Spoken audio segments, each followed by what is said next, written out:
In this video, I'll show you the two different locations for the fuse boxes of your Subaru Impreza or Subaru Crosstrek from 2012 to 2016.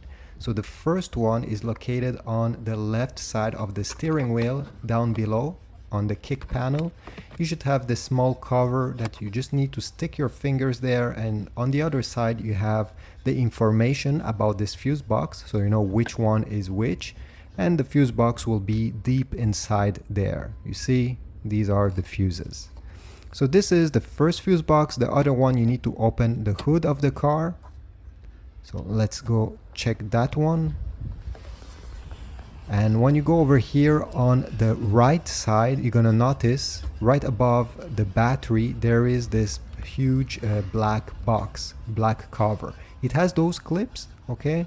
All you have to do is to press on the clips and lift up the lid. So you have one there, another one on the other side, and go ahead and lift the cover up. Obviously it's easier when you have two hands.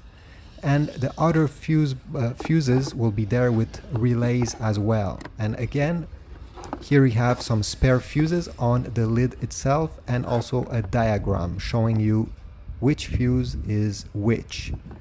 So this is it. This is the second fuse box. So I hope this was useful. If so, please leave a like, comment down below, and subscribe to my channel. Thanks for watching and supporting my channel.